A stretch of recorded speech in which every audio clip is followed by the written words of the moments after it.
We're starting off high. We can get I think two fools agree on that one. Oh, by the way, look, we got the wide shot. There was you had accountability.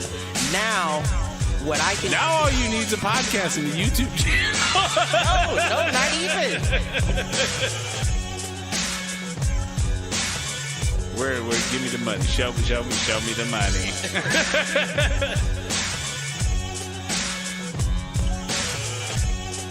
Apparently there's a Foolproof page.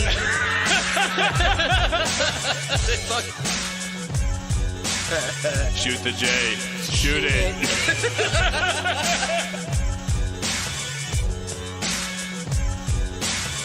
Live on Facebook.com/Foolproof Entertainment Network.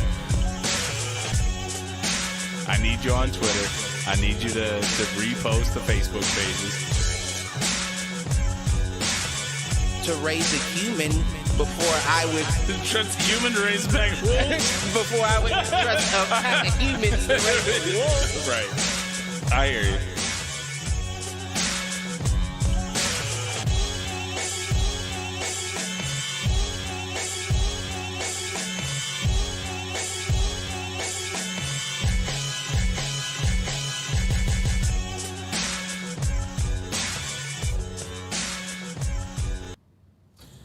Yo, what up, fools? Welcome to another episode of Do Fools Agree. I'm your host, Michael Reggie, as always, here with my main man, Clifford Jordan Jennings. Yerp.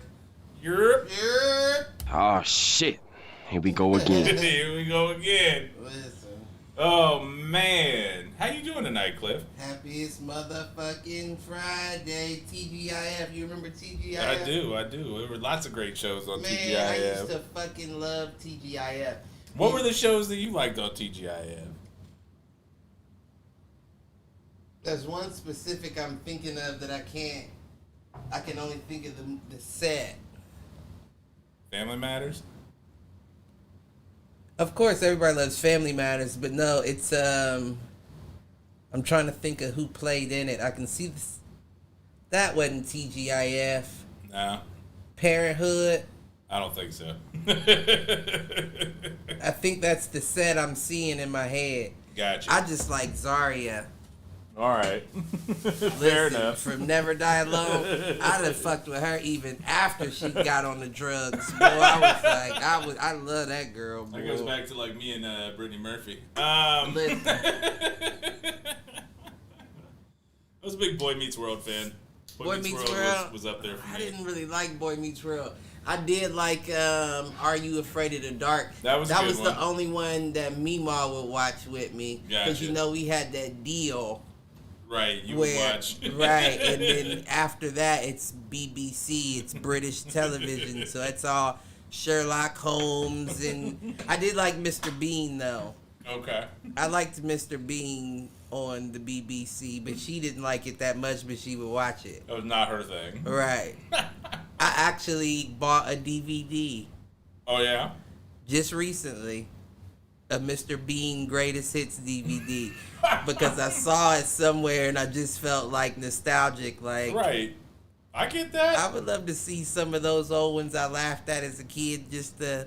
No, I get it. I'll throw Star Trek Next Generation or Deep Space Nine on occasionally just to veg out and drift back. She like shit she really gotta think with, though. You know what I mean? Like those mystery especially like shows Sherlock and yeah. But they were all procedural. Like, right. You knew exactly what was going to happen when. Like, he's going to get misdirected here. Then he's going to find the right clue here. And then by the end, he will have solved it. That's why I be on my shit. Maybe that's why I'm so skeptical and shit. Of everything. Growing up watching fucking Matlock. Right, and I know what the Holmes fuck is going on here. Y'all ain't about to pull the wool over my eyes. And I would have gotten away with it, too, if it weren't for you. And those fucking kids. That fucking dog. Ruby, Roo! He shouldn't be blowing weed smoke in his face any fucking way. Hot boxing in the minivan. Totally scooped. Every once in a while, I have a decent impression. Listen, you 2 weeks in a row, I'll give you that one. You know, I might. Oh, man. No, I saw one of the guys on Schmodown was like, basically giving his tips for impressions. And he said, yeah, for Statham, you just have to start, I might. Who's Jason Statham. Yeah, that's about right, huh? He tried to get some extra points on that. He tried to throw out a how to impersonate. Right. But he said basically what you do is you find a phrase that they're like famous for, and then you just slowly expand upon that phrase, and eventually you can find your way into the impression. Well, I'm no impressionist. Jay Farrow, you know. I like to impersonate myself from time to time. Other times I throw be impersonating yourself when the bill collectors call. Listen, Cliff don't live here no more. Sir, we called his cell phone. Wrong number. He must have replaced it. I don't know what the fuck y'all thought. Oh, man. I'll be like, yeah, may I ask who's calling? Oh, yep, no, you got the wrong. You got the wrong. I don't know. It depends on who's calling. Right. Yep, click. Hey, man, I speak to Book Mass who's calling, please. Got the wrong. Well, I hate to let you know he died in a fire. I found his cell phone on the side of the road. You stupid. Oh man.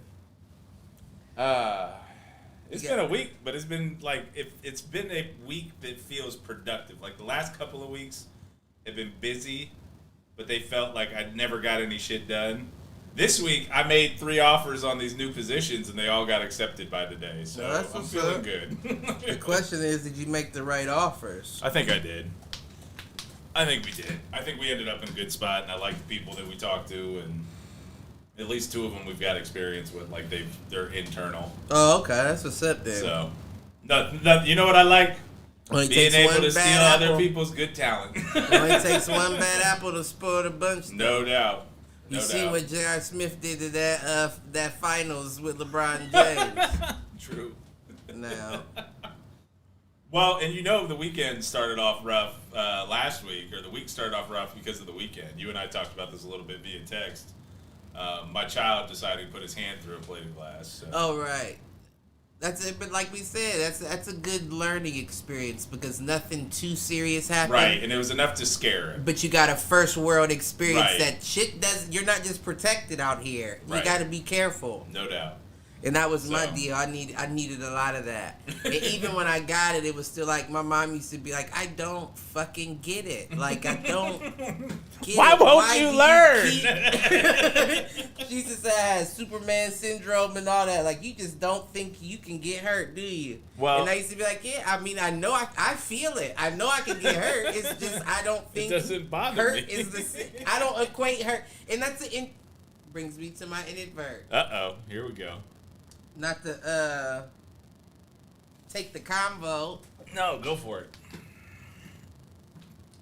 So I was listening to this past weekend Theo Von's podcast. Okay. And he had on a doctor that does ketamine therapy.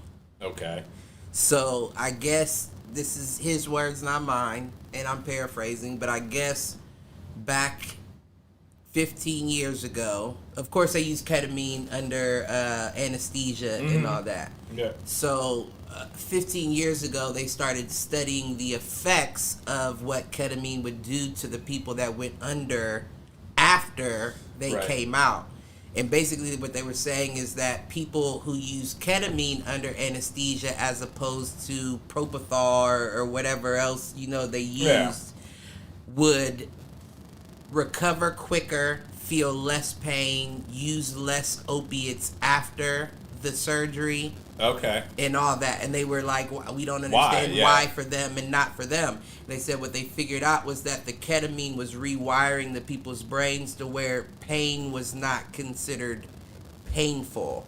Okay. It was just something.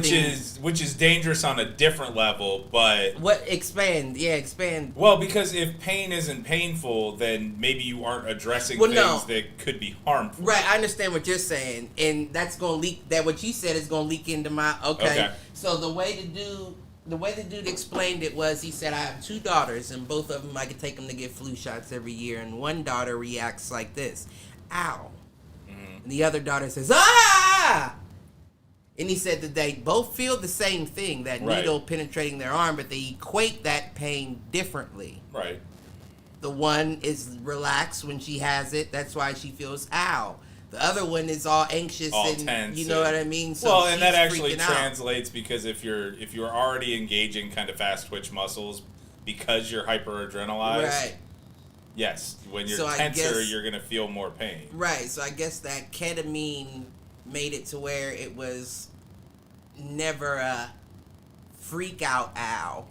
Even after I was done with the surgery, I coped with the pain a lot better than someone who didn't have this as the anesthesia. Got it. And that brought something to my mind, and I'm thinking like, well, that's how I've always equated pain. You know what I mean? Like, pain isn't necessarily pain. Right. Like other people describe it as pain doesn't sound the same to me.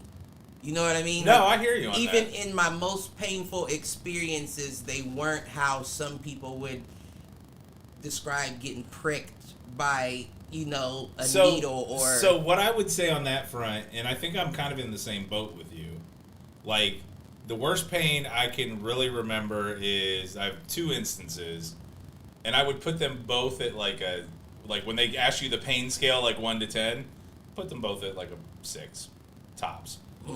I got one hit a 9. Yeah. And that's not getting shot. Well, yeah, because you're in shock and everything else is going on. And yeah, that wasn't painful.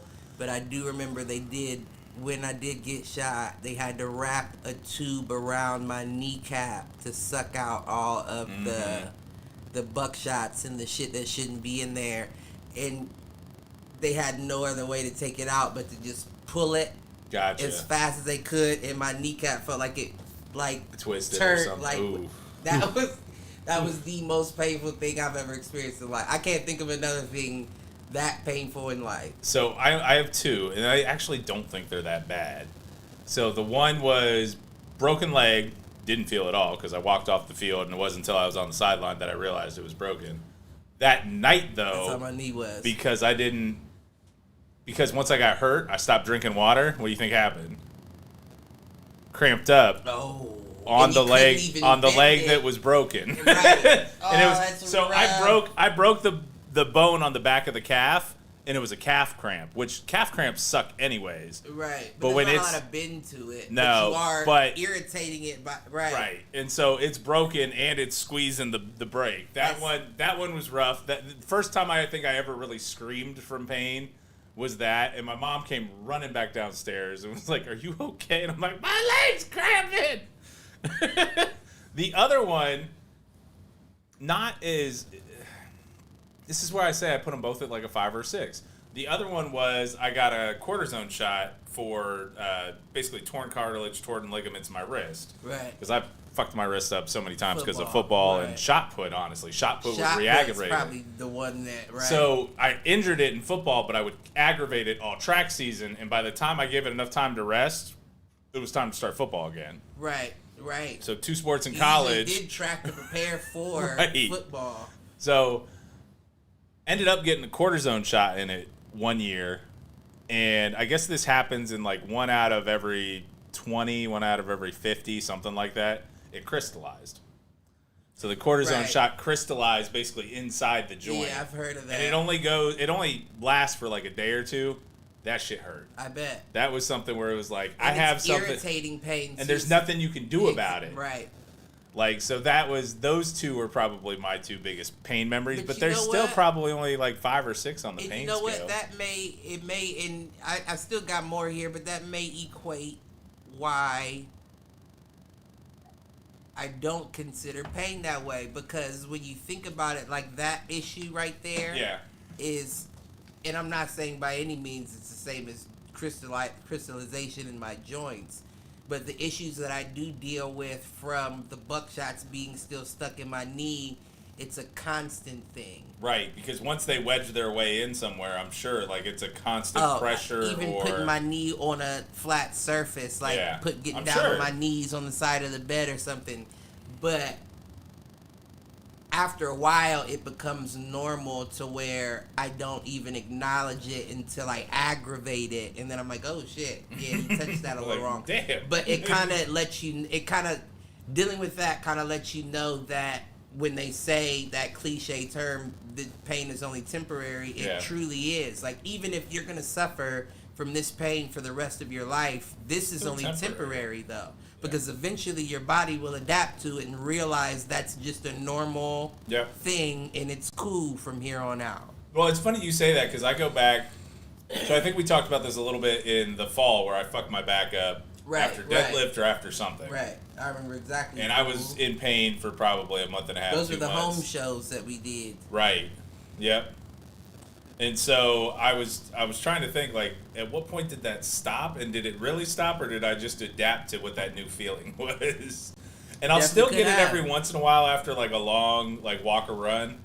But other than that, it doesn't bother me anymore. And I'm back to doing, like, the same dumb shit in the weight room in terms of, like, heavy on squats and that kind of shit. I actually had a good moment last week. I went in. You ain't posted. No, I didn't. So I did. Well, this week I did. We trust you by now. Right, exactly. I had to do the 1 or 2. Right. Well, and I've always said, and I joke about this all the time, like, I only posted in response to my buddy Althouse when he posts his deadlifting videos. I'll jump in and I'll post mine. Right. But we're not friends with him, so we just see right, him, exactly. So this week did 475 for 2. Or That's for what's up, 3. huh? That was decent. Deadlift or squat? Squat. Ooh, okay. Well, and here's the how'd your hammies feel after that? Great. I actually felt really good. You weren't tight the next day? No, and this is the one that could have gotten me and it didn't. So our kids were maxing out on squats last week. And you tried to show off. Well, no. These 2 kids both missed like 405. And then they came back. Well, what, they didn't go deep enough? They missed it in terms of one collapsed under it. But he was did close. Y'all have the rack? Yeah. Okay. He was good. He was good. Everybody was safe. And we were good with spotting too. Right. And then the other one got it, but barely got it. And they were both like a little too hyped, a little too cocky about it. And so me still in work clothes, like I had a polo on and the khakis. Right. I jumped Split your shit. I did but I did jump in and do 405 for a set of 6 like that. Right. Cold, not warming up, nothing. Just hopped in the rack, and I looked at him. I'm like, all right, you gonna get it this time? And the kid got it, which was good. But it was also like sometimes it was a little bit. Sometimes you got to show off for the kids just to get them to realize like I could still fuck you up if I needed to. Right. I like to do that on hang cleans, but hang cleans have been a little rougher lately. Man, hang cleans, I just never really liked those. I loved them, man. That was I can get up under. I just don't like. I don't like the movement. I don't like the way my wrists feel. I don't like anything about a hang clean. So hang clean used to be like my main lift. College, I got to deadlift was always my strongest. 365, and that was clean and jerk. And that was a pretty sweet feeling. Like when you jerk 365, so you press, you see the bar bend in your hands. That one was. I mean, and my squats were always good. Deadlift, in deadlift still I don't like. I don't know if it's like I have trouble engaging it or what. It was just power. I just had power in my legs, and squats were different. You know what I mean? Like I feel like deadlifts were driving force, whereas squats were continued. Yeah, it was continued technique, pressure. And, you know what I mean? Like if you pull or try to drive too quick, something's going bad in there. Where deadlift, I could just destabilizes or power through it. Like, and I agree with you on that. It's easier to grind out a deadlift than it is a squat. Like my thing is because squat intensity. is that change of direction, right? Like you've got to be able to down get low and then come back up. Exactly. Yeah, I didn't like that. But what I took the pain thing with the ketamine thing to is, well, beyond that, I took it a step further, even thinking like, and I'm knock on wood on this. I will knock on wood. But I was thinking, like, is that why you don't really get sick like that either? Yeah. Like, and it's not that I feel like I don't get sick. I feel like I am sick, but I don't recognize it as being sick. You know I'm what I'm saying? No, completely with you there. Because I understand that there's a lot of things that the body does to you to trick you. You know what I mean? Like, so like you're dehydrated, your throat gets scratchy and dry, and it hurts to swallow, similar to the symptoms of strep throat. Right. So never would I immediately just assume, you're sick, I need to no, I'll be all right. This is just my body dealing with something. Let's push through. So I'm laughing because anytime Char tells me she's not feeling well, I'm like, drink some water. Right. You're dehydrated. Right. But I mean, right, that's where I'm at. I immediately go to a cure, a solve. Yep. Then if after all of my solves don't work and I start feeling fucked, I'm like, okay, you might need to lay down. You might actually be sick. Right. Just lay this one out. But that's also one of my solves. One of my solves is lay it take down. a nap or rest. Like, whatever. Sleep. Right. I'll beat it. And let's be honest. You may think you're sick. I'm thinking this is a necessary war going on in my body. Yeah. You know what I mean? Whatever it is I came in contact with, my body needs to fight it off. And right now, I'm the earth. Right. I need to make sure I don't provide any earthquakes or tremors for my soldiers to be able to take no doubt this fight on. Well, and that's like, so the only time I can really remember being sick in recent memory, like the last 4 or 5 years, was Andrew's birthday this year. Like, that was, and it hit me at like 3 o'clock in the afternoon. I drank water, I tried to rest, got up, did the birthday thing, and I went back to sleep. And you know what? I call it a hard reboot. Like, you know how they tell you with your computer to do a hard shutdown, you got to hold the power button, do that forced reset, or that forced shutdown. I did that today. And I feel great afterwards. Right. Like, I always call like that 12 hours, if you can get to a point where you can sleep for 12 hours, that's a hard reboot. 9 times out of 10, that fixes your issues. That's when you be sweating in your sleep and you still don't wake up. Right. And then when you do wake up, you be like, what's going on? Did I piss myself? Right. Everything is wet. Like, listen, that's your body. But here's the thing. I thought it even further, right? So I'm thinking, like, I'm the type of person that just because my stomach growls doesn't mean I have to eat. Yeah. You know what I mean? Like, most people equate that to hunger. Yeah. Oh, you have a stomach ache, your stomach's growling, put some food in your stomach. Right. That doesn't equate to hunger. No, I'm with you there. Because if my mind doesn't say, Cliff, you're hungry, right, then that stomach can growl all day. Yeah.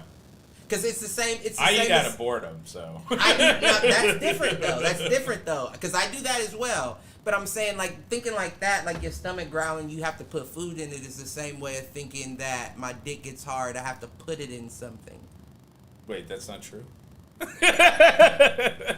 For some, sorry, maybe. That was let's see, that was 2007 through 2012. No, I know exactly what you're saying. I know, but listen, here we go. Now here's where we start to get crazy with it. Is because if you feel that way, that every time my stomach growls, I have to put food in it. What's the difference from somebody feeling like every time my dick gets hard, I have to put it in something? Yeah. Now, if you're the kind of person that says every time my dick gets hard, I have to put it in something, chances are you're a predator. Because chances are you're not going to be reciprocated every time your dick... My dick gets hard 3 times a day. I don't know why. I don't know what it is. I don't know what I'm looking at. I don't know what... It could be a breeze, a smell that I get. And I'm like, ooh, woman. You know what I mean? Like, the pheromones are crossing the atmosphere. Right. You see what I'm saying? But, and I feel like that comes down to self-control. Yes. At the end of the day, because you know what happens if your stomach growls and hurts and you don't put food in it and you ignore it? The same thing happens to a boner. Right. It goes away. Fair enough. You feel what I'm saying? It's true. So that, I mean, I feel like it all equates back, whether it be pain, hunger, sickness, well, whatever basically how your body responds, yeah. Right. Those are natural reactions your body's going to do in certain situations. Now, the thing that throws people off is reading them. Okay. Reading them incorrectly. Right. You know what I mean? Yeah. Just because your dick gets hard doesn't mean you're horny. Right. Read that. No doubt. Just because your stomach growls doesn't mean you have to eat immediately. Read that. Right, give it a chance to either work itself out or, yeah. Just because your throat gets sore doesn't mean you're sick. Read it. You feel what I'm saying? I do. And when I thought of the ketamine therapy, it's not that I thought that was unnecessary, because let's be honest, we've talked about it previously. Some people's connections aren't connected like others are. Right. And may need assistance in situations like that. Well, even in that case, like, if the long-term effect is that beneficial, I mean, I assume we still use ketamine, although I feel like it feels like legal. It's just an legal older school drug, yeah. Right. Right. But we still use cocaine. That's true. We just don't call it that. Right. You feel what I'm saying? Yeah. And that's gonna get us into the other conversation, but Cliff has a whole storyline worked out for tonight, and I like it. Listen, all I'm saying is, would have been nice if you would have shared the script, but nah, I never will. You gotta be surprised. You gotta be surprised by it. But I'm gonna say this: I feel like, okay, so just like you said, you don't equate the pain the same way that most people would equate pain. What do you think that comes from? years of alcohol abuse. And you know what? That's not. It's almost funny you say that. It's almost funny you say that though, because that crossed my mind. Like, except could it be alcohol, smoking weed, doing? You know what I mean? Like, could that help? Like, right. I hear you on that. The flip side of that is the leg thing was before I ever drank, really. So, I don't know. I think it is. I think everybody's wired differently. Because I can tell you, like, I have a much different perception of pain than my wife does. And my wife, bless her, all the stuff she's been going through with, you know, the fertility stuff and how many times she's getting shots and that kind of stuff. But pain never really was a thing for me. I actually don't think pain's really a thing for Matt either. Like, we found out years after the fact that at some point, probably from, like, a botched wrestling move from his brother, he broke his collarbone at some point along his life and never knew it. A broken collarbone, and he had to say, well, no, he broke his collarbone in a wrestling match, and he finished the match. Right. Right. And then found out it was broke after it was over. Yeah. And so I think, you know, that could some of that's that Irish blood from my mom's side. Because listen, we talking about my pops. My pops came home to two people breaking in his house, right, and fought the gun out of the dude's hand after they shot off two of his fingers. And still beat the shit out of him. And so, I mean, it could be a genetic thing. But what's the lesson? Don't fuck with pops. Listen. Unless you blood and you know what you're in for. I got the juice now, and I'm still not too quick to hop on him like that. You know what I mean? I hear you. That's my guy, but old or not, he still got something left in him. I don't know. It's that old man strength. You gotta watch out for that. But it could be genetic. I was just thinking, like, along the lines of, it seems very self-soothing to me. You know what I mean? And beyond everything that I've been through. It's funny you put it in those terms. I wonder if it is actually tied back to youth and learning how to self-soothe. I think it's more. I think like that's where definitely you have been trained since you were younger. Like if you weren't a kid that was picked up every time you cried, or like, and I see this. Because my brothers are not the same way. Yeah, they are not the same way, and I don't mean like as far as pain goes, but I just mean like that self-soothe. Like they don't have the. I'll be okay about it. I don't need anybody else. I think some of that comes from being the oldest child too. Like at some point along your life, especially when the younger brother came into the picture, you're no longer getting any attention for. Well, but you're also older than your brother. Like I'm only 4 or 5 years. Chris, and he's 8 years younger than me. Yeah, so it's not as Dominic's not 12, as applicable for you. Tana's 16. So that, I mean. But I definitely understand what you're saying. It was just with me. And then that's another thing, too, is that because my parents had me so young, at 18, I spent most of my time with my grandparents. Right. And they can't keep up. Right. You know what I mean? So most of the time I was on my own doing shit, whether it be playing or out in the neighborhood or... Well, and it's funny you say it that way because that's something I've noticed with A-Reg recently is that for the longest time, he didn't cry for anything. Like, he'd fall, scrape something, get right back up, be fine. He's almost learned to, like, be whiny or cry because of these neighborhood kids that he's playing with because they do the same, because that's how they act. Now, I will tell you that when I say get up and, like, dust yourself off, he does it right away. Like, it won't be tears. And honestly, he didn't really cry when he cut himself up either. Right. Now, he cried because... shock he cried because he was scared, right? It was that, the range, and I think I said this to you later, like, the range of emotions that he went through, like, oh shit, what did I just do? Oh shit, I've got glass in my arm. Oh fuck, I am in trouble. Right. And I think it was the embarrassed and trouble that made him cry. And I will tell you, any tears that I had, especially playing sports and that kind of stuff, that's more what it was related to. Like, I fucked up or I did something that got me taken off the field. And it was more embarrassment than anything else. Yeah, no. I got pulled from a game in college, and I remember tearing up on the sidelines. Basically, somebody cheap-shotted me, and I got caught cheap-shotting them back. Right. And I was so angry and so frustrated, and my coach yanked me out of the game so fast. I'm like, but you had to have seen this other shit. No, you didn't. I understand. You just keep it to yourself. You don't have to say, I did what I did. You don't have to know why. Right. And I didn't say shit the rest of the game. Do I do it every game? No. You've never seen it before, so just know that there's probably a reason why I did it. Right. That's all you need to know. Right. I'll sit out. Yeah, and that's pretty much what happened. But yes, that was a rough one. But yeah, no, I feel like it's a learned behavior too. Yeah, I definitely think that too. Now, I also believe because my dad was not a crier. He didn't do crying. Crying was not a thing. Mm-mm. That didn't exist. I remember being a kid. I'll never forget this. I will never fucking forget this because it was back when my mom and my dad were still cordial. We all went to Dairy Queen. Yeah. Me, my mom, my dad. I want to say even my grandfather went. And my dad had one of those old Econo vans. Okay. Like the ones with like the bed in the back. Tight, not like the bed, but you know, like the trunk was like a bed, you could damn near lay across it type shit. Yeah.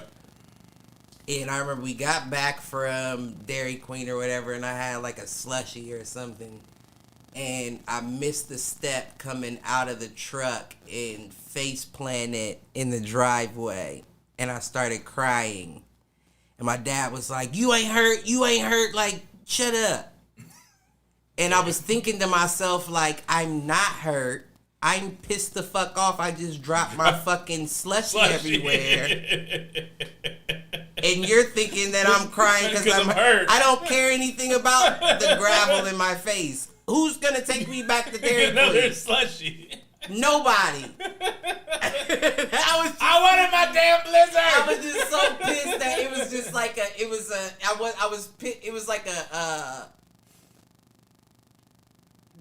I don't even know the word I'm looking for, but it was like, you have me wrong. You know, that's the one thing that pisses human beings off the most is when you're misunderstanding me. You're misunderstanding either why I'm frustrated, why I'm hurt, or why I do what I do. Right. Yeah, I get that. And that was my first introduction to, motherfuckers don't get it. You know what I mean? It's okay. You'll be all right. Dust yourself off. Right. I'm just pissed I don't have my blizzard. I was so I still remember that to this day, and I couldn't have been any older than 5, 6. Yeah. Because I couldn't even step all the way out of the van without touching the... And all I remember is face planting and spilling my shit everywhere. I was so pissed. I'll never forget that. That's funny. Yeah, no, I'm with you. I think that's one of the things that I've focused on kind of being a leader of people at work is you got to be able to figure out what makes people tick and then what gets them frustrated. Right. And for me, it always comes back to, like, once you can understand basically what people's intrinsic motivation is, like, Like, are they in it for money? Are they in it for, like, the respect of their peers? Are they in it to be seen as a leader? Are they in it for X, Y, and Z? Right. You can frame things in a way that can help them kind of advance. Right. Well, like, I mean, I had a if you are a good leader, you right. know what I mean? No, completely agree with that. I had a conversation, and it's funny. She actually has a YouTube channel herself. I'll show it to you after the show. Shout out, mysterious lady with the YouTube channel. I think it's Sophie. Don't bring her out if she ain't willing. No, she's on. I mean, she's got more followers than we do, so I'll try to tag along. Shout out Sophie, the mysterious lady with her own YouTube channel. But she was talking today about how sometimes she just gets frustrated because she feels like she should know more, and I was trying to frame it up for her. I'm like, understand the team that you're on. We've all been working in this space for close to 10 years. You're in your second year in this space. Like, it's okay if you don't know everything. No, but I understand. Maybe I don't. No, maybe I don't. No. I was about to say I understand where she's getting at, but no, maybe I don't, because even when I feel that way, yeah. And don't get me wrong, it always comes back to fighting. Right. Even when I feel that way, I can't let you know I feel that way because it makes me feel like wincing on a shot. No, I hear you on that. You hurt me, and I showed you hurt me. Now you have a one-up on me. What's nice with this particular person is she doesn't report directly to me. Okay. She reports to someone that reports to me, and I do like skip levels to, like, basically how you doing, how are things going, give them a chance to give feedback on their manager, away from their manager, etc., that kind of shit. And hearing her talk through it, like, I completely understood where she was coming from. She's also very, like, task oriented, meaning, like, she likes to be able to have a list and, like, check things off her list. Right. The role that she's in is, like, very much more gray than that, meaning it's not clear kind of when you're done with something. Right. And so what I talked to her about a lot today was you've got to figure out, like, how to recognize, like, the little victories. Like, hey, I got this person to respond back to me and give me what I needed. Right. That's a little victory. The other piece of it was she was very, like, because of the knowledge piece, like, feeling like she's not up to speed with, like, her peers, again, because her peers have been in the roles longer. What I told her was, sometimes you just have to be able to say it with confidence, because confidence breeds confidence. Like, if you can say something, here's the difference between this. She a younger girl? Not that much younger, 20s? but late 20s, early 30s. I think she's actually early 30s. But the way one of the things she gave me, like, as an example was, like, she's starting to understand when something doesn't sound right, and she's like, let me check on that with my boss. Right. And I told her, I'm like, don't say with my boss, say, I think that's wrong, but let me get back to you. And that's a very different thing from saying, I think I'm wrong, but let me talk to my boss. Like, those two statements are very different, because it shows that you have confidence in what you're doing. You just need a little more time to process, or you need a little more time to do a little research. They don't have to know that your research is with your boss.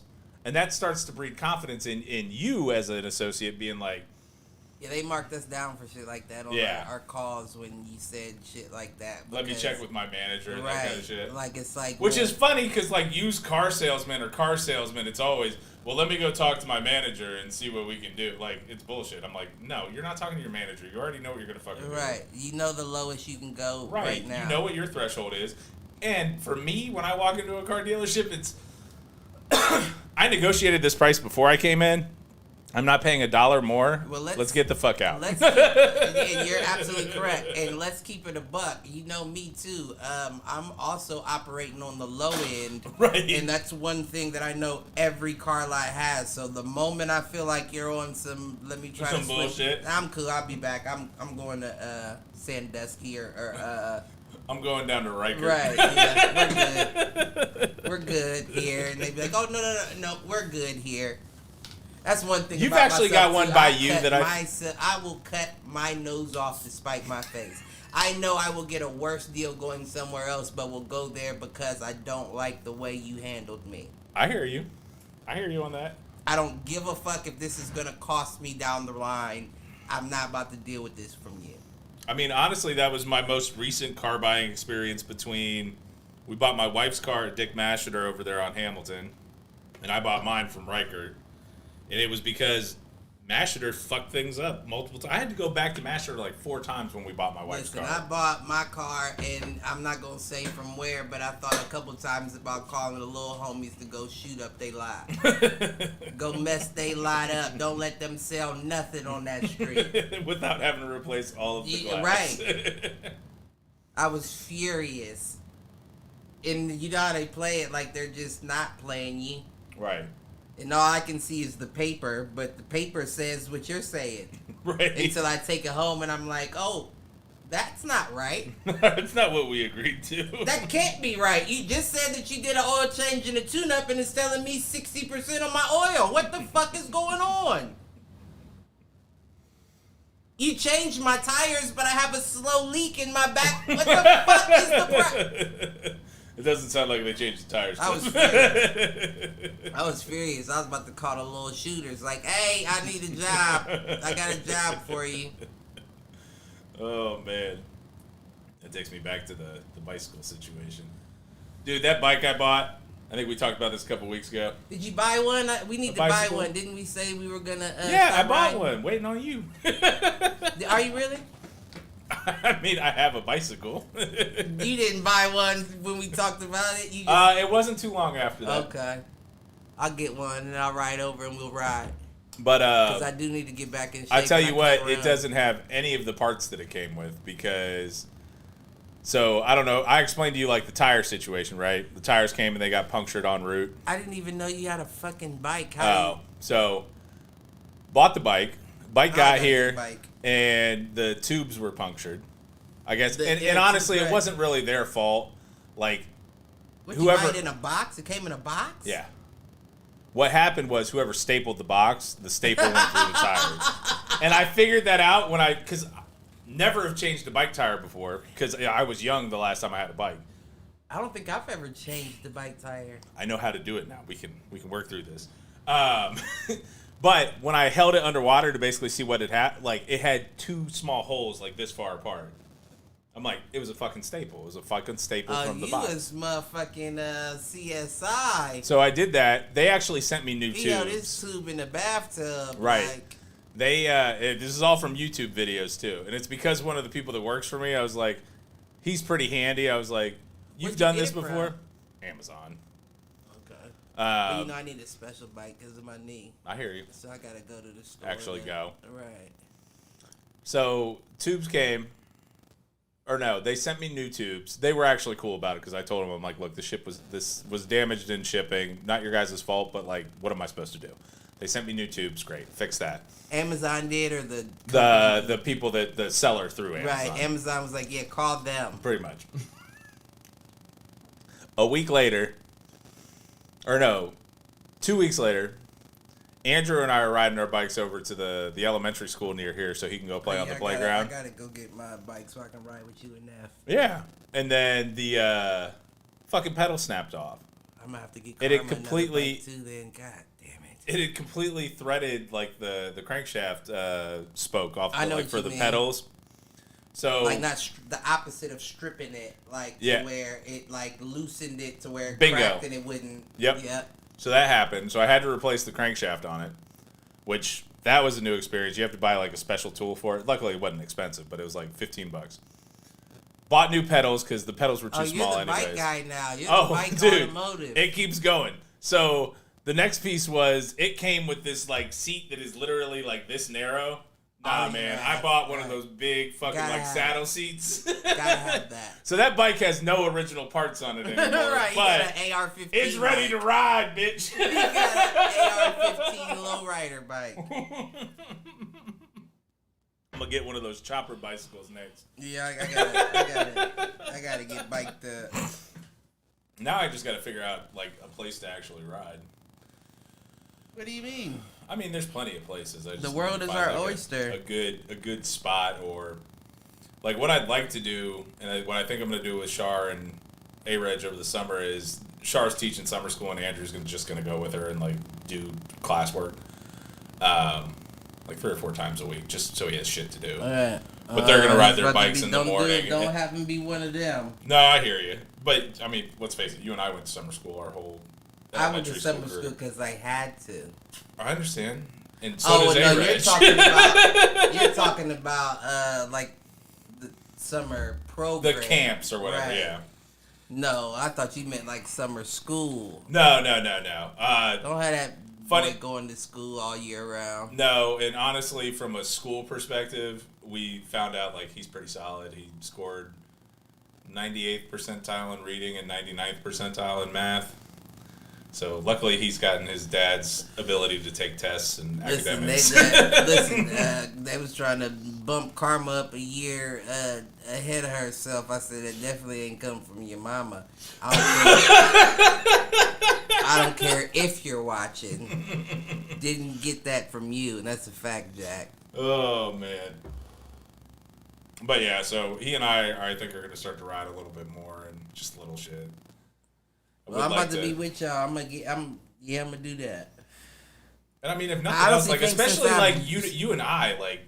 Since I broke my knee, I got more range of motion though now, so I might be able. That's actually why I can't run no more, because I don't think it doesn't stabilize the right way. Right, it didn't. I don't think it healed. Like I think the crack's still there. So I noticed when I went out and I played flag football with Brittany's team last Sunday, and I noticed when I plant. It doesn't hurt, but I can feel like stress. Ooh, like, yeah. You know, where it's like, I know I'm good doing this, but if I do it wrong one time, I could see a split. You hit that foot plant weird, or and they it said slides out from under you. They said if I break it again, they might have to take the whole leg. So yeah, don't do that. I've been trying to be. I'm gunner. I'm boss to the wall. If you take it, you take it. That was just a part of my life. I hear you. Because I'm still going to do me. I'm not going to let it stop me playing flag football. Well, I don't really give a fuck about a flag football. But I still want to get in the ring. Even if I never fight in a tough man ever again, I still want to spar from time to time. Be able to get in there. Yeah. No, I don't want to not. So if it breaks, it breaks. Honestly, and if I lose it, I lose it. But honestly, that's what's been nice about us putting the basketball hoop up and that kind of stuff. Like, luckily, this week, I say luckily, but like, Andrew's friends have been MIA, the neighborhood friends. And it's not anything bad. Like, one of them went on vacation. It is if they're making him a fucking whiner. No, I hear you on that. But what's been nice is that he's been, like, I've gotten to hang out with my kid, which is But what's worse, though? Growing up on Wilson, and your kid be a roughneck, or your kid be a I think here's Bexley whiner. Here's the difference, though, is that he was more sheltered on Wilson.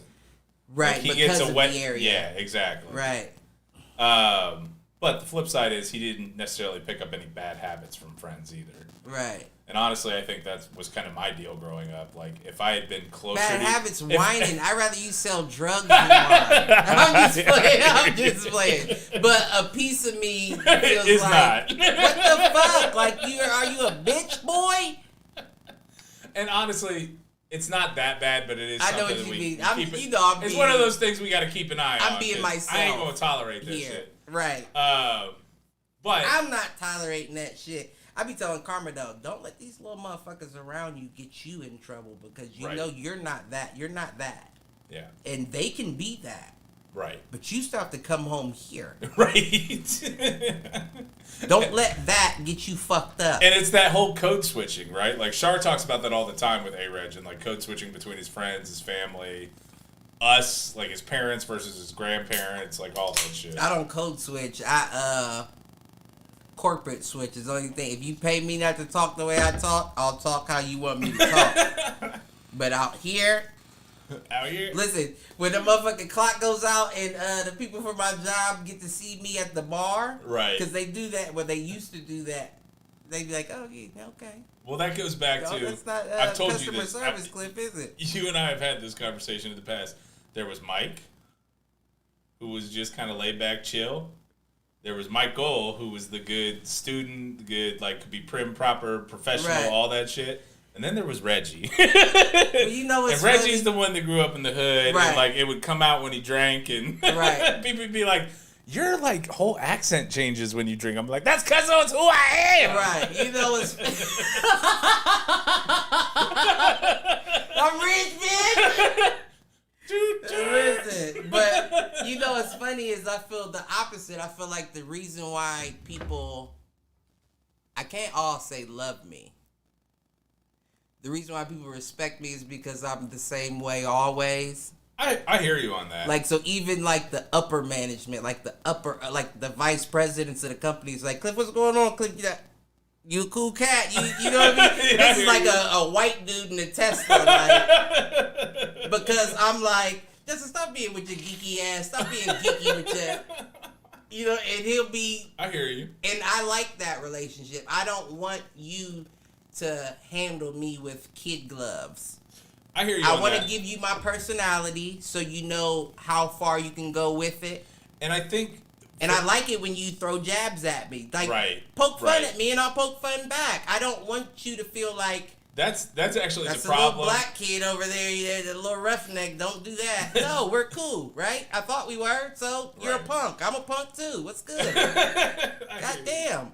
No, it's funny because that was one of the. I asked my boss for feedback, and she's like SVP of whatever, and she gave me a little bit of feedback, just like, hey, some of the concern about you was like you couldn't code switch, meaning you can't take yourself out of it.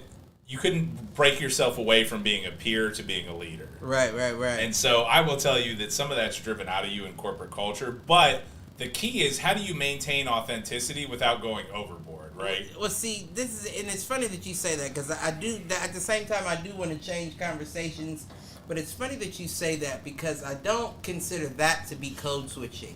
I consider that to be us and them mentality. I hear you on that. Once you've reached upper management, you're no longer them. Right. You're now us. And we can't afford you to talk to them like you used to be a them. You're now an us. No, and you're not wrong on that. And so for me, it's about finding the balance of understand that I've been in your spot, and you and I have worked together long enough that you and I were in the trenches together. But also understand now that, like, in the position I'm in, there are other expectations. Right. See, me, I'm more so the kind of guy that I'll never be an us because I'm always a them. Even when I get promoted from a them, I'm still the guy that's like, no. Because they have to do this. They can't do this if you're expecting them to do that as well. Right. And they're like, well, wait, you're an us. You're not supposed to be advocating for them. Right. And I'm like, nah, G, that's not how it works. That's not how it works. That's why this shit's crumbling, because you us's aren't recognizing the thems. Now, it's different if you want to bring out new rules and policies, but if you don't shovel the shit to be able to let your thems do their work. Right. You're crumbling. You're falling into the plague. Yeah. You have to shovel the shit to let them work. Otherwise, this doesn't work. No, completely agree. And that's where I think it's for me, it's been finding the balance of knowing when to insert myself versus when not to. Right. And there are some things where I'm like, you got to figure this out and work through this on your own. It's not built for me. So and there are other pieces where I'm like, I have no problem jumping in to support you. And my thing is, I will always jump in to give them air cover from people at my level and higher. Right. I will not jump in for them to like settle shit between them and somebody else at their level. Right. Like, you got to work that out. Right. That's a part of this job. Right. I'll never respect a king that's not saddled up on a horse with his soldiers. Absolutely. If you're in the back watching the fight, then I'll be walking off the... I might even turn around and be like, hey, y'all got another uniform over there? I'm about to switch sides. I'm thinking of like Longshanks in Braveheart, how he's like 100 yards behind his cavalry, and behind his like, frontline troops. And just shoot the arrows. Right. Sir, won't we hit our own men? Yes. Right. But we'll hit them too. Right. And like, that's not my style. But you know what's funny? And then let's exit out of this and get to what the people wanted to hear us talk about. But you know what's funny about that is now we're in that point, and I don't want to use the term because this is in no way where we're at. But at the same time, it's that Meek inherit the earth type situation, right? where now, because of this current coronavirus and the current benefits that are being provided, you have places like McDonald's willing to pay $18 an hour or $50 just for you to come in for an interview. Yep. Yeah, it's about fucking time that you did that. No shit. It's well, and that's the whole fucking time. This goes back. This is the whole, like the and restaurant. mind you, that's more than what I'm getting paid currently. So I'm just saying, $18 an hour. That's the whole. But I wouldn't flip burgers. I'm still, and that's not because I wouldn't flip burgers. That's because I'm comfortable where I'm at. I'll take that. But the flip side of that is like corporations and even restaurants like want to and even mom and pop shops want to complain about, well, no, there's a labor shortage. Nah, there's a good work shortage. If you were willing to pay people more than what they're paying them on unemployment, and if you can't afford that, you don't have the right business model. Right. Figure your own shit out. If the government can afford to pay them for free, with receiving nothing but taxes back, which they're still giving them money back on as well. Right. Then there's no reason why you, a corporation that makes money off of them, can't do the same. Completely agree. Which is why I feel like, fuck them. I enjoy seeing what I see out of the current socioeconomic. And there are businesses that need to fail. Now, where you start to run into trouble is if too many small to middle-sized businesses fail, that it's only corporations that aren't paying living wages, then you got problems. Well, at the same time, I feel like, and this could be my delusion or my lack of understanding or ignorance, but I feel like if you're doing what you're supposed to do as your small business, it's kind of hard to fail at the moment. You know what I mean? Like with the PPP loans and all that. So take the PPP loans out. Be a small business on your own. There are going to be recessions. Right. There are going to be dips in your market value. Absolutely. You have to balance yourself and struggle out of that. So beyond that, they're still offering ways out with these PPP loans. Right. There is no reason why a small business should fall because you don't have as many employees that you have to cover as a McDonald's or an Amazon or a Walmart. Yeah.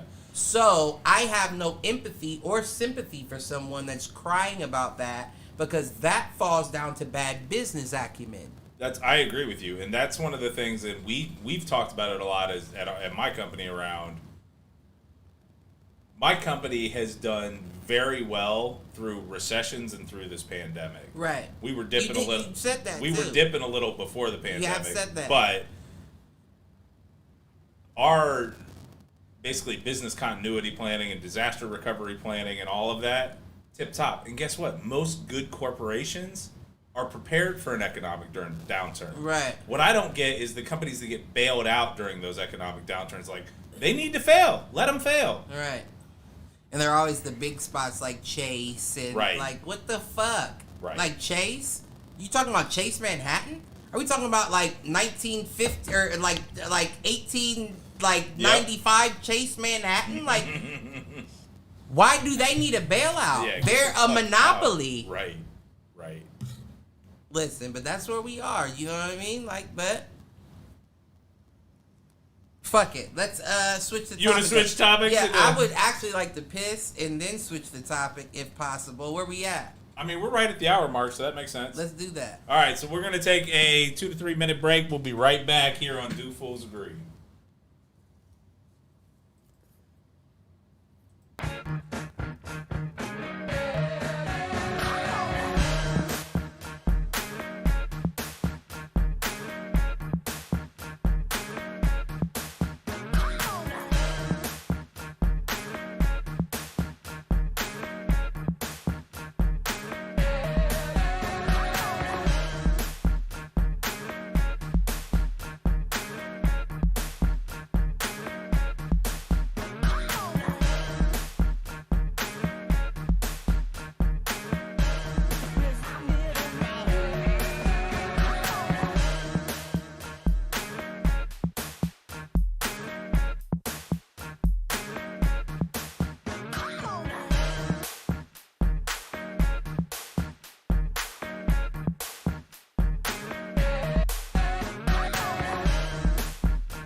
Oh, shit. All right, sorry about that. We are back. Welcome back to Do Fools Agree. We are back. What were we? I'm going to do my best to recap. Exactly. So, my question for Cliff was, why are we talking about UFOs and aliens and shit? Okay. And you went in with Alex Jones and the Havana syndrome. So I said Alex Jones is probably twiddling his thumbs right now, not because of the aliens, but number one, because of the Havana syndrome.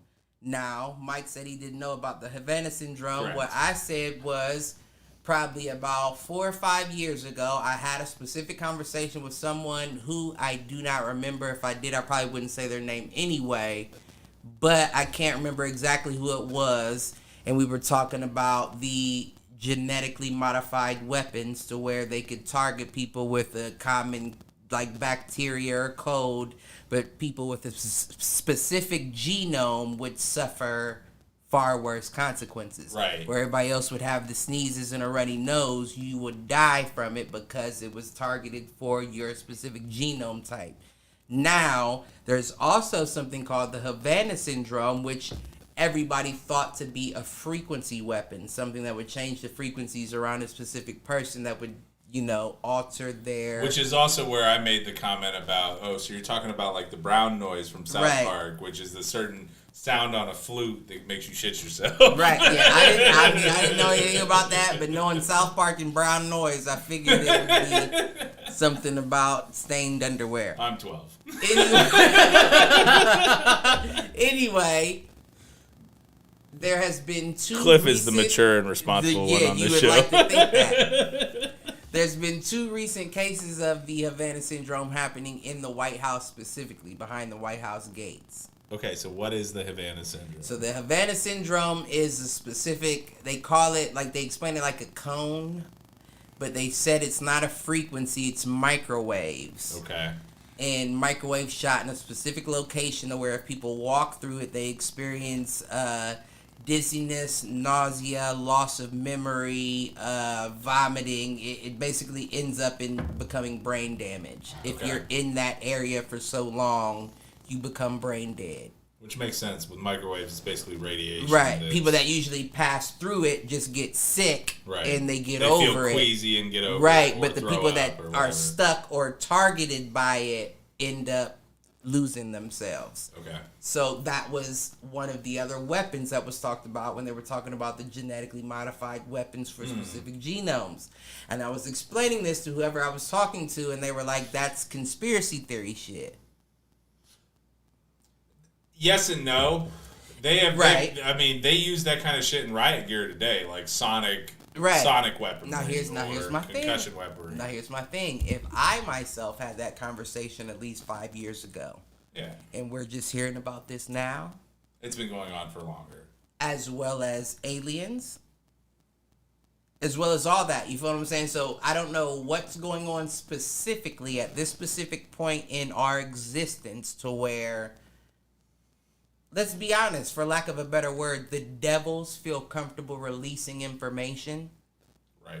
So it has to have been going on longer. Right. I don't know if it's a situation where it's now out of our control and we're letting you know this because we don't have an answer. So to be clear on this, I think a lot of this talk right now is driven by the declassification of naval flight footage, which is... In reference to the aliens, yes. Which is basically captured... I think there are 3 or 4 videos of unidentified flying objects. There's just a new one that just got released today. Did you see the one about the Mexican pilot that saw the 11 spacecrafts in the clouds? It's like a 2-minute long. Did not. I saw one about something that was circular, almost acorn shaped. I saw one that was like pyramid shaped, and I saw one that was kind of blimp shaped and sunk into the ocean. No, this one was just going at basically rocket you didn't like see the speed. ocean? I did not see the one that sunk into the ocean. Oh well, there's. But see, if something sunk into the ocean, then where's the fucking thing that sunk into the ocean? Well, here's the thing. So this is what unless they were it's saying. the whales. Because whales are more intelligent than us. This goes back. Admiral, there be whales here. I doubt a whale can fly a plane though, unless the cockpit's full of water. All I'm saying. Well, no, whales breathe air. They breathe air. So as long as their skin's kept moist, it's a very humid aircraft. You're absolutely correct, huh? Okay. Well, yeah, no, that makes sense. It tracks. No, so yeah, so the video was the So the video, they explained it in the video that whatever the one that sunk into the ocean was, the dude was chasing it or whatever. He was going up close, and he said every time it would get close, it would speed off like thousands of miles away. No, I guess not thousands because he wouldn't be able to see it. Right. But I guess like hundreds of miles away to where he couldn't track it and he'd have to speed back up. So he said at one point he got close to it again and it went up, changed direction, went straight up into the air above him, and then it dropped down, and as he ascended up, like to follow it, it dropped direction down below above the water. He then took a dive back down to get close to be able to see it, and all you saw was the white rapids of something shooting down into the water. So my whole thing is, if you have the ability, like that ship has the ability to, because you're adjusting gravity at that point. You know what I mean? Yeah, I mean it depends. Like if you are able to manipulate gravity in terms of you have something technology-wise, to your point, which is advanced at that point. Right. That is basically like almost anti-grav. Then you can go directly down into that water at the same speed you would have ascended up or down without changing any source around you. Now, the only thing that leads me to believe this is the Netflix dude. The dude that they shut out of everything. You didn't know about that? So dude, I can't think of his name. He was on Joe Rogan's podcast and all that. Worked at Area 51 under the, what he claimed was they were working on spacecrafts. Okay. So he said there was one specific spacecraft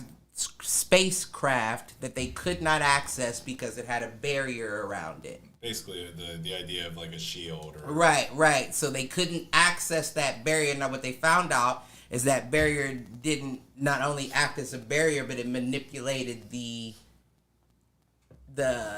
atmosphere around it. So the gravity did not mean anything to this specific spacecraft as long as it had the barrier around it. Okay. Now, once the barrier was dropped, gravity and all, the machine would drop as well and all that. But until they broke through that barrier, they couldn't figure out how it wouldn't recognize Earth's gravity type shit. I mean, so if you have something that's controlled, it's almost like a bubble, right? Like if I was to take Earth, so if I was to say I have the ability, in theory, you could get that way with something that was electromagnetic based, right? Right, I see what you're saying. You could probably get to something like that technology-wise, but to that extent, I don't know. But magnetically, like, what would be the magnet that you would operate off of? You said what? The magnetic field of the Earth.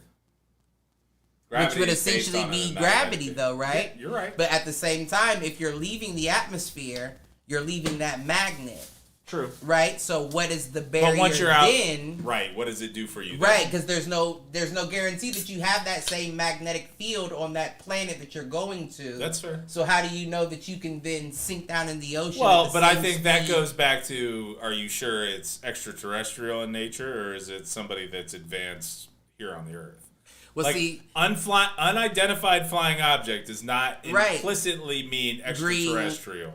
Green man, I get that. But see, here's my thing, though, and we had this conversation in the text, and you said, save it for the podcast, and I was thinking to myself that even if somebody had the access to be years ahead as far as, would you say, the propulsion as opposed to weaponry? Yep. Then why wouldn't they have that same technological advancement with their weaponry as well? I'm not saying they wouldn't. Propulsion I'm just saying would be harder to accomplish than weaponry as far as advancement. That's fair, but it also but if you're thinking, I guess it comes down to what your basis is, because we've had this conversation before about possible extraterrestrial. Right. Is your assumption that it's extraterrestrial or terrestrial? See, now we're getting into it. Or is your assumption, let's say your assumption is extraterrestrial. Right, which it is. Why is your assumption also that they are weapon-based? Like, this is our usual conversation. I don't think they're weapon-based at all. Weapon-based versus being exploratory. I don't think they're and this is what let me know that listen, we're circling back around because remember I watched a lot of Sherlock Holmes when I was with my grandma when it was TGAF time was over, right? So what I'm thinking behind this, right, is even when, so there's one specific video where the lady says she was in she was the pilot in the back. I don't know what they called it. She had a specific name. The dude pilot in the front, and there was a lady pilot in the back. He's flying to the object, and she's in the back describing what it is that she's seeing, right? Okay. Right? Now, my whole thing behind that, and I kind of lost exactly where I was going. Hold on, let me get it back.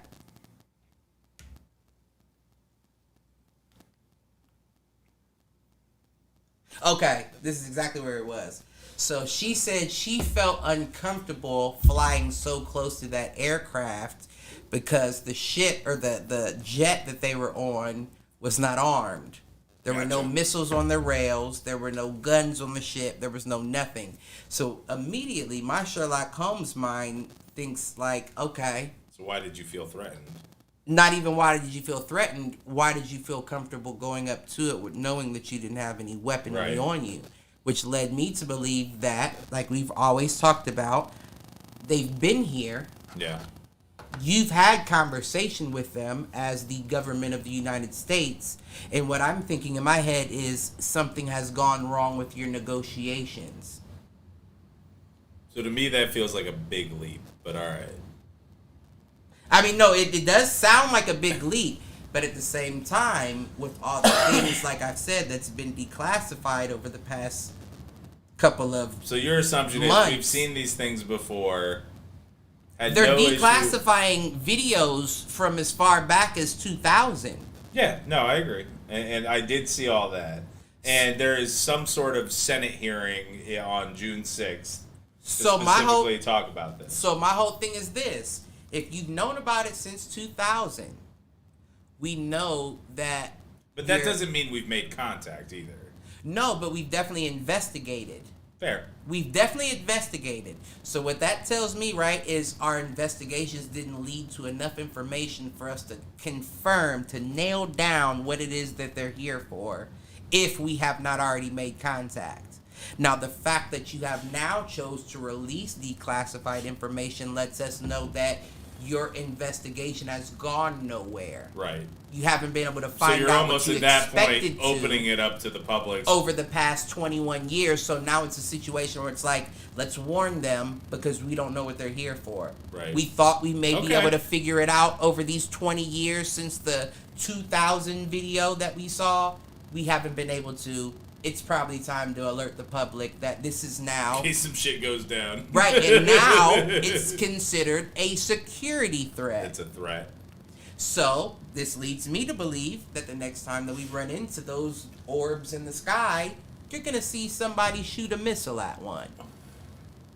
Well, I guess that my question at that point is that the right thing to do? Because if they're advanced enough to come here... That's what I'm saying. I don't care if we're talking about a Russian, a China, an alien, Indian. It doesn't matter what it is. If it's in that machine and you shoot a missile at it, it's almost like a kid punching you. Right. Like, okay, my turn, little bitch. Right. Is that you did not just shoot that green shit at me? In the fact that we have the audacious... The audacity. Beyond audacity, the audacious, self-righteous government that we have in this country, I can assume you to throw a punch at Mike Tyson. Right. Because you've never seen anything here that could swing back. Right. Yeah, that would be extremely arrogant. And that's exactly what we are. Yeah. Is what I'm saying. And if nothing else, the last 4 to 12 years have made us even more so. And the only thing I can think that would save us in a situation like that is if your little protective barrier stopped a missile too. Right. And you laughed and said, It's not worth fucking with y'all. Y'all primates. So it's funny. So Dan chiming in with, it was S.H.I.E.L.D. So like a S.H.I.E.L.D. Not the Marvel S.H.I.E.L.D. That's what it is. S.H.I.E.L.D. Right. Probably was S.H.I.E.L.D. Also jumping in with adjustable field of electromagnetic waves that can be set to the opposite of the environment that it's in. So basically some sort of device or some sort of technology that's able to understand that would recognize the environment. That makes sense. I was Uncle Dan. Yeah. That makes sense. That makes sense. His last one was they visited, saw how fucked up we were, and dipped out without contact. That makes no. I would immediately say that makes the most sense, but then I think about an anthill. Even as a child, didn't you always wait around to see what crawled out of it? And you might have had a magnifying glass waiting on the other side of that hill. I think what's interesting is that it's naval footage that is being released, and my mind immediately goes to like the Navy being involved. Were all of these things over water? Like, are they really just interested in basically our water supply? Because if we thought, like, the conversation, like Stephen Hawking and some of the brilliant minds have said, like, if aliens ever come, it's going to be to basically take our resources. Right. Or they're looking for our resources. But that's if we have them. But if the Earth overall is 75% water, that's our most abundant natural resource. But they also say that the water is like 45% salt? But that doesn't mean that. So that doesn't mean aliens wouldn't be able to purify it at scale. But maybe that's the issue. Maybe that's the issue itself. You spend all your time down in that water trying to figure out how we can separate the water from the salt, right, to get it back there. Because you got to think, you may have the best technology in the world, but if you encounter molecules you've never encountered we can't use our technology on this, right, which means we then have to develop a technology that can take the salt out of this water. And where would be the best place to do it? Down there in the water. Well, and I think the flip side of that is, like, we have technology that can purify salt water. Well, that's because we have that here on our Earth. I understand, but, like, if they have that kind of technology that they can figure out how to travel across galaxy or across the galaxy, I think they can figure out like water purification. But you got to think of it this way. Think of it this way. So yeah, we have salt here, and we know how to remove salt from water. Yeah. But we also have diamonds. True. Now, what if diamonds were the salt in the water? We don't have anything that can purify a diamond. We don't have a filtration system that's strong enough to take those hard-ass diamonds out of this water and take them. I think I understand what you're saying. You know what I mean? It's a different... I feel like I know what you're saying conceptually, but when it comes to water, you boil it, you collect the steam, you cool it, you're left with nothing but water. But what if salt... but that's what I'm saying. What if salt is their diamond? I hear what you're saying. What if on their place, salt can't be destroyed? Yeah. We can't destroy salt. So now they're looking at it here like, well, how do we get it out of this? When we're looking at it like, bitch, boil it. What the fuck is wrong with you? Boil it. Or, here's the flip side. What if whatever they've been doing or working on is actually responsible for all of the greenhouse gas emissions we're dealing with from a climate change perspective? What if they're really responsible and it's not us? I don't think so. I don't think so, for the simple fact that we got all that fucking pollution and the shit on the atmosphere floating around. Like, specifically above our big factories and cities. Above our big fucking star in the sky. You feel what I'm saying? It's at the point right now where, have you pulled it up? Like, you can pull it up to see the pollution in the atmosphere, and it'll show you around the... I don't even think a meteor could break through that. It's so, like, it's literally, it looks like sand. It looks like the sun. Like, we're starting to look like the picture of the Earth from WALL-E, which is like a brownish color. We're no longer the blue orb. It's kind of a brown orb. Might be. It might be because, like, if you look at it from the internet, it looks like the Earth. And then it looks like the sun, where it's rays of metal extending out. Where it's one big circle around the Earth of metal. But is that junk, or is that satellites? Like, we have so many satellites. But that's what they say. They say it's satellites and it's junk. They say it's the shit from the rockets, like when we shoot a rocket off and detach the... Has all that kind is of just... orbit. Right, floating around, deteriorating out there. And it's just, like, it's a crazy picture. And to think that it may only be halfway true is like... Right. Why are we still here? You know what I mean? Like, if there is a alien life form, why haven't you magnifying glass the ants? Because clearly we're the ones fucking this up. Clearly we can't deal. Well, but here's the flip side. Let me give you an example as to why you wouldn't do that. What if in your history you went through the same thing? You know what? You just said it. You just said it. You just said it, and it clicked to me perfectly. It's like when coronavirus first came out, and they said, make sure you keep your hand sanitizer. And then after a couple weeks, they said, wash your hands more than using the hand sanitizer, because by using the hand sanitizer, you're killing the bacteria fighting for you as well. Yeah. So the aliens are probably like, yeah, these are some fucked up motherfuckers, but there's still some down there that's fighting to keep this place alive, so we can't eradicate all of them.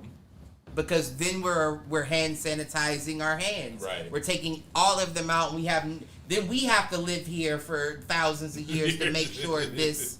Wouldn't you rather have the bacteria do that? Yeah. If we're the higher life form?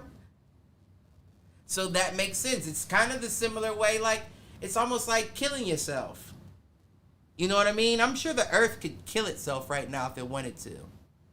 I mean, there are those that believe that viruses like the avian flu, like coronavirus, like a number of other H1N1, all that stuff, swine flu, all that shit, that is the Earth's response to the plague of humanity. Well, see, I feel like that's killing us. But I'm saying the Earth killing itself. Like, so imagine, right?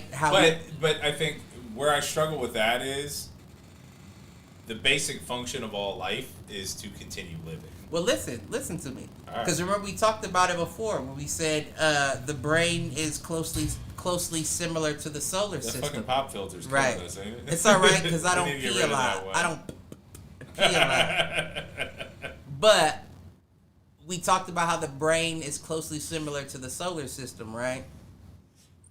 Yeah. So imagine that solar system, as we talked about in previous episodes, being a brain.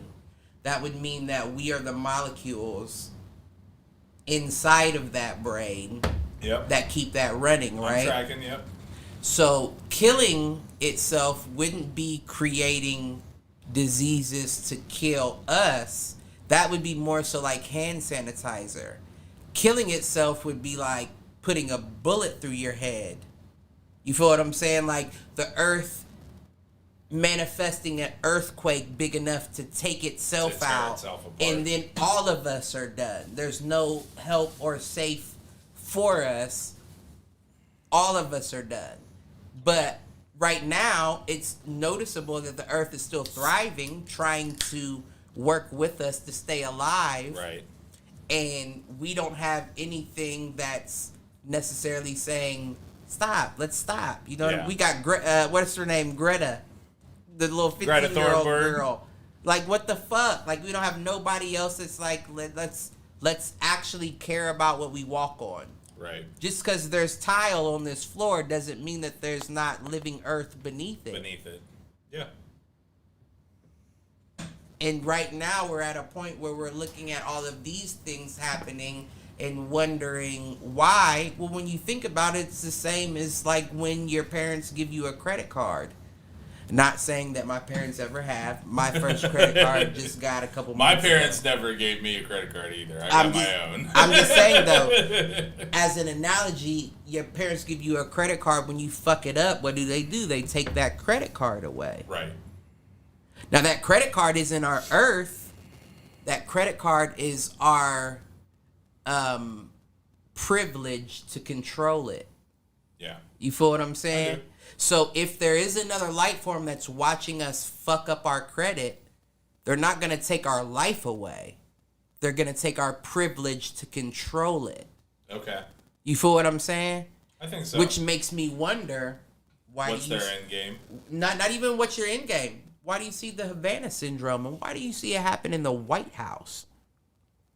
I can think of so many other places that you would want to hit pieces as far as like a plague to your specific existence. Yeah. But then when you really think about it, the White House would be the perfect place to hit. Because, yeah, these people seem like a plague to our existence, but they're just run by this top tier plague to our existence. Basically cut off the head of the snake. Right. Right. So at the same time, you may just think we're mining your oceans, but we're sending weapons to all these places, to all these plagues that we need out of here. Well, and the theory there is basically... in order to take your credit card away. Right. It's basically destabilized so that you can step in and take control. That's the words I'm looking for. We'll take your credit card away by destabilizing. Yeah. And I don't know. I mean, I can't say that I know what's going on, but I can say that I've been here before. Maybe that's where the self-soothe comes in. Right. Maybe that's where the adaptation to pain comes in. Because if I'm being honest, I've been through shit. I've been through shit I'd never speak of. But can't say I've been through enough pain to where I'd learn how to deal with it the way I have. Okay. You know what I mean? Yeah. That leads me to believe that I've dealt with more pain than just this life can offer. So it's funny you say it like that, because I heard something, and it was from the schmoes who don't typically get into deep shit like the that. deep conversations like you and I do on this show. But on an episode this week, they talked about a little bit about like what's death and like what happens when you die and that. Pain. I don't look at it the same way. And what they talked about though was that they were basically talking about multiverse theory. Right. And what they were saying is when you die in one life, you jump to another life where the same incident doesn't play out the same way. Right. Which actually does a lot to explain things like I could have died from this need. Like the Mandela effect. Right. Like the other things that we've talked about in the same realm before, right? Where basically what happens is and that's part of the reason for deja vu, because in your other life, you already experienced that, but something happened where you, like, basically what you have done is jump from life to life to life where a certain situation ended your life, and when your life ended, you moved to a different universe where it didn't. Now I'm explaining Which to almost you, is almost simulation now theory, I'm explaining right? to you why like that you respawned. that gives me real life chills. I'm explaining to you why that gives me chills. Because when I got shot, there was only one other person in the room with me, Face. Mm-hmm. Ashley, her older sister, was upstairs in the kitchen. She probably hit the top of the steps, opening the basement door as I got shot, then ran back down the steps. Now, I was very coherent because I was running the room. You know what I mean? Like, okay. Face, take your belt off. Give me your belt. Tie the belt around my leg. I need you to pull it. See, and that almost sounds like you've been through that before, and you knew how to respond to it. The doctor even said, you must have seen a lot of movies. But it wasn't any movie that popped in my head. I was just thinking, as soon as it hit my knee, I was thinking, my whole leg is gone. My whole leg is gone. And I didn't want to look at it because I knew I'd panic. So I just was like, take your belt off. Give me your belt. Tie it around, pull it as tight as you can. I'll bite it. Ashley, go upstairs, call 911. Tell them that. She like, no, we need to drive you there. We don't need them coming in here. I even tried to stand up. Couldn't stand up. Fell back down. But the reason why I say it's funny is I remember them all crying around me because we all were panicked at a specific Understandable. moment. But after I was in the hospital, I had dreams. Yeah. And they said that was normal, but the dreams that I were having didn't seem normal. You know what I mean? I had dreams, and they played out the exact same way that it played out in real life, but the crying was not the same. Okay. You know what I mean? Like ugly cry versus just like panic cry. Exactly. Yeah. And it seemed very different. Like something being off. Like. Yeah. And it never connected to me like maybe he passed over into another. Yeah. Well, and it's funny because you and I have had like the multiverse theory, have had like conversations like this before and like reincarnation and all that shit. But what struck me was, because I think I've been through something similar, was basically this, like the story they gave was some random internet story, right? And it was basically this guy who had blacked out, was driving. Right. Was about to take on a head-on collision, had blacked out, came to, was fine, but like everything in his life was a little off, a little different. Like people that he had good relationships with work at no longer had good relationships with. Like him and his wife, who had been happy for so long, were immediately in a bad situation. That's another chill. That's another chill, and I'm going to tell you why. The same day that I got shot, Mike Slade called me because his people had a boat and they were jet skiing. They wanted me to go to the boat. Gotcha. I missed that call. Okay. Missed another call as well. My girlfriend was calling for a similar reason. She wanted to go to the beach. Yeah. Now, in hindsight, it all matches up. Like, I could have called or answered Mike's call and been like, you can just come with us to beach and never had that happen. Ride the jet skis. But never did. Those two relationships after I got shot, gone. Yeah. Like, don't speak to them at all anymore. You know how Mike Slade, that's my nigga. No, I know. I drop what I'm doing for my guy. Well, haven't spoken to him in at least 4 years. Well, and what's weird, you and I weren't exactly in like full-blown communication mode until you got shot. Right. Like you and I and it wasn't that we had any beef or anything. It was just we had drifted apart or whatever. And because I was gone and all that, but pretty much from when that happened until the day I moved back, like you and I were in much more frequent contact. I can very evidently say my life has changed since it happened. Right. And of course, people think like, duh. But right? No, I don't. Shit. I don't mean it. I don't mean it like that. Like. I don't mean it like, of course my life has changed physically, but when I say something got thrown off when that happened, it's very clear to see. And when you say something like that, like maybe you transfer into a different. Basically, you switch. You at that point. That would explain a lot. Well, and the funny thing is because I passed out for a while. I remember waking up in the back of the ambulance, and then I remember passing out, and I didn't wake up again till the next day, after the surgery was over. Yeah. Well, and I mean, even then, like traumatic experience, that's not understandable. Right. I will tell you, like, for me, it was Pittsburgh and spinning out somewhere on a bad icy road, probably after having more to drink than I should have. Sorry, baby, I don't judge. Right, but could have been any of us. Was just dumb. Could have been any of us. Anyways, that happened in like same kind of situation, and it was weird after. And you know, they also say that like that kind of trauma or near death or whatever experience will change you anyways. But it does make you wonder, like, especially because we did that big episode on like the Mandela effect, right? And it's like, wouldn't that make a lot of sense though? Is that like when that shit happened and you... Because I'm literally I'm not afraid of pain nor death. Right. Like, I don't know what it is, but those just aren't... Those thoughts aren't in my mind. Yeah. Pain nor death really bother me. Yeah. And I don't know, like, that's natural, right? That would be natural for an average human being.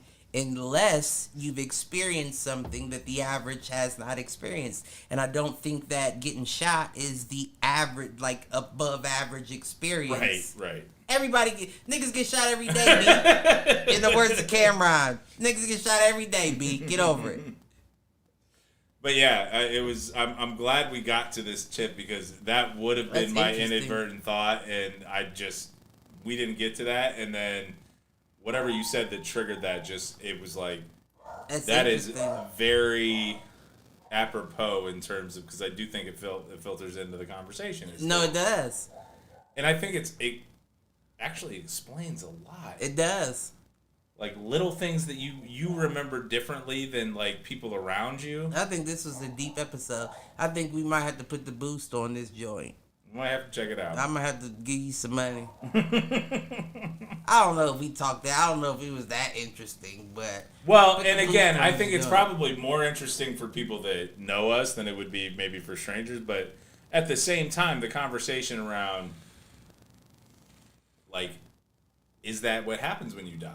That you transfer into your life in another universe where, I guess it depends too. Like, are we talking? At what point does that happen? Well, listen, this you know is what funny, I mean. Like, if you get old enough, I don't know that I want to keep on the same track in a different album. You know what I mean? Because we were talking, and we just brought it back full circle. Because my initial inadvertence stemmed from the podcast this past weekend with Theo Vaughn. Right. There was also another this past weekend that happened. I wish I knew the episode number so I could reference it for y'all. But it probably happened about 3 months ago. He brought on a lady who was not like a person that speaks to the dead or anything. Not like a medium or not psychic like that. or... But she had a near-death experience that she lived through and explained her, like, I guess, like, she was coherent enough to, like, you know what I mean? She was lucid enough to know what was going on. Right. So how she described it was a car accident. She was hit by, like, a semi. She saw the semi about to hit her. Is in her words. She's explaining it. She says, I see the semi about to hit me, and at that specific moment, I knew I was dead. Yeah. She said, now what happened at that point was I was removed from that situation. She said, I was then watching the situation from above the car, and I was offered a option. I can leave this body and not feel anything, or I can stay with this body and feel everything to hopefully make it live. And she chose to stay with the body and feel everything. And she said, I really didn't feel much, but I ended up with my life. Yeah. But she said what happened was I remembered that thing happened to me before my life was given back. So I remember having the choice of, do I want to experience this or do I want to leave and go on to the next? And that's how she explained it. Do I want to leave and go on to the next? Yeah. She didn't say, do I want to leave and go to heaven? She said, do I want to leave and go on to the next? So question for you. Have you ever had a true, like, out-of-body experience? Like, when you got shot, was there any kind of out-of-body experience along with that? No. So I've had some... That's what I'm saying. The dreams were very weird, and they were very vivid. But like, I can see that something was being told to me, just don't know what it was. So I guess my question in those dreams was it from your, like, first-person perspective, or was it from a third-person view? No, it was definitely a first-person. So I can remember very young, probably somewhere between 3 and 6, and I remember my parents kind of yelling at me about it. I remember having an out-of-body experience in the bathtub one time where I don't know if, like, I had leaned back and, like, halfway fallen asleep in the tub or something. Right. But I remember looking back at myself in the tub, basically eyes closed and under the water. Right. And so I was just curious on that front, like maybe that's a similar kind of situation, like maybe, close to death, like, or maybe I did, or maybe you chose to be like, I'll take this life, I'll continue it out, or even if we're talking this theory around parallel universe and traversing through those, maybe I did die at that point as a 3-year-old in the tub, and this is the separate instance. That would make sense why we're as close now. Right. So it's stuff like that sometimes, like, it makes you kind of look back. And it's funny because the story you were just telling about the car accident, like, that was the exact same scenario for the guy that this whole thing spawned off of, right? Which was, he remembers the impact of the semi and then remembers nothing. Well, I've been in that situation. And then when he came up, he was on the same road, same path, basically passing by the semi that had hit him. No, that's deep. Right? That's deep. Because I've been in that situation before. Right. But that was completely different, too. Yeah. And I don't ever remember being displayed the option of, do you want to be... No, that shit just happened so quick. It was just... I woke up and was out the car. Right. Out the car before the semi-truck driver was out the car. And everybody at the scene was like, bro... How did you survive? You shouldn't be around here for that. Well, even my stepdad was like, how are you still here? And they were trying to get me to go to the hospital, and I was like, no, take me to my grandma's house. They weren't going to let me to, and I said, I'll walk myself if y'all don't take me. Yeah. I started walking, and they took me to my grandma's house. That's crazy. Gordon kind of had a similar story, but where he flipped his car on 71. Anybody that's listening right now, there may have been other substances involved. There may have been a little alcohol in my system too, and I knew that if I went to the hospital, they would have drawn your blood, and you'd have been fucked. Right? I'm not going. Y'all gonna have to knock me out to get me to go. Take me to my either that house. Or arrest me. One of the two at this point. Woke up in my grandma's house, and you know what? I was very stiff. Aaron came and got me in the morning and took me to the hospital. After the blood alcohol. Listen, I had a lawyer. The lawyer said, if you'd have said you had your seatbelt on, you'd have had at least $250,000 in your pocket. Allegedly. The lawyer lady up there in the booth is telling me to say allegedly. Factuallegedly. Listen. But, I mean, I feel like those are the things that can't be explained. There's a lot in life that can't be explained. That's true. And I'll be damned if any situation that happens, whether it be a alien takeover, Independence Day, blue beam that blows up the earth, I'm just happy to see it. Right. You know what I mean? Like, I'm just happy to see it. I've seen enough in this world to know that there's not much that scares me about myself. Yeah. You know what I mean? Like, now when we're talking about my daughter or my family members, I don't care about the ones my age, but the children, I don't like seeing a child scared. I don't like seeing a situation that I can't control to stop my child from being scared. That's the only thing that would really scare me. Like that Kobe Bryant shit, going out with your daughter, that's rough to me. Yeah. Like, hopefully it happened so quick fast that they didn't even recognize. Right. Because like there wasn't a spin out, you literally just kind of hit something full speed and it was done. The same dream that bothers me like that dream is I always have a dream of not losing because I've never lost them yet, but like being in a situation like the Titanic and the ship's flowing over and like it's water everywhere and I almost drop you but I caught you by your hand type shit. And those dreams always have me waking up with my heart beating. Yeah. I don't give a fuck what happens to me. Right. You could torture me. I don't really give a fuck. But the children, the ones that I'm here to protect, that touches me a different way to where it's like, ooh, I don't know if I can deal with a lot of those dreams. Yeah. Even those dreams bother me. But, I get it. And I'm fortunate. I don't know that I've had dreams like that, but I can understand where that would be unsettling, and especially as a parent, like, you don't want your kids to ever be in that situation where they're fearful and you can't do something to protect them. Right. Or at least ease your pain. Right. You know what I mean? But shit.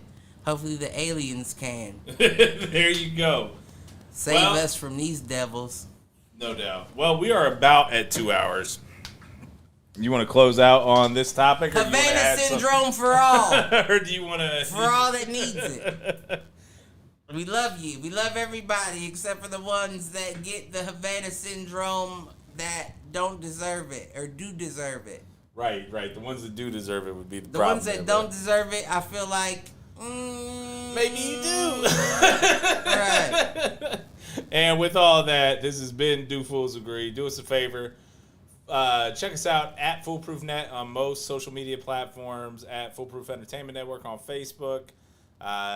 You really like us, do us a favor, head over to Apple Podcasts, search Foolproof Entertainment Network, like, subscribe, Do all that. rate, comment, all that stuff.